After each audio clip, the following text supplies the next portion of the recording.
Bugün sizlərlə baxın Roblox oynayırıq. Mən onlardan varıyam, baxın. Dostlar, kim istəyirsə altdakı şeydə yorumlara yaza bilər. Deyim, adınızı yazın orada. Mən sizə dostluğunuza gəlim. Siz də mənim dostumu götürün. Gəlin, mən sizə hədiyyələr verim. Belə qərara gəldim. Dostlar, bunun ikinci versiyonu gəlmək istəyirsə sizlərlə video çıxacaq. Mənə like atıb abunə olmağı unutmayın. Sizi çox sevirəm. Dostlar, ona görə belə qərara gəldim sizin üçün. Siz də siz oynayırsınızsa mənə yazın. Mənə yazın, mən sizə şey deyəcəm. Mən sizə bildirəcəm onları.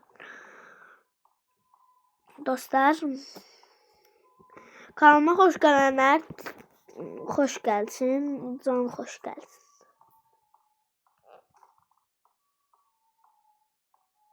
Dostlar, kim istəyirsə mənə yazsın. Vallah. Yəni altdan bəyənin, kanala basın, abunə olun. Çox sevirəm. Çox sevirəm. Bundan olsa bundan düzəltəcəm sizin üçün. Bundan verəcəm. Baxın, bundan. Bu ağacdan. Ona görə məni bəyənin. Sizlər dostlar, baxın. Buradakı bütün hər şeyi verəcəm. Bunu.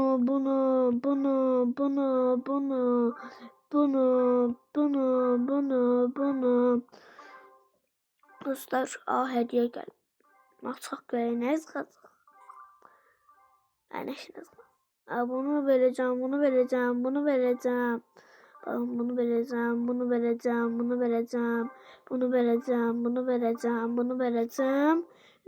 bunu verəcəm.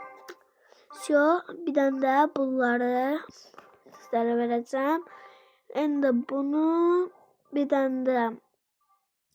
Onların işinə yoxdur. Sadəcə onun üstünü qoyursunuz. Sizə ən baxlıqlarını verir. Mənə yazarsınız istədiyiniz şeyləri. Baxın dostlar, hamısını sizə verəcəm. İndi ki mən birinci yazsa, onun gəlsin mənə dost olma. Mən adım dostlar, gördüyünüz kimi buradan baxın dostlar, baxın. Baxın. Dostlar, baxın adıma. Buradakı. Buyam. Baxın dostlar. Ümid 92 43 37. Ben de yazarsınız. Bakın dostlar, hamısını vereceğim size. Çok sevinirəm. Sağ olun, salamat.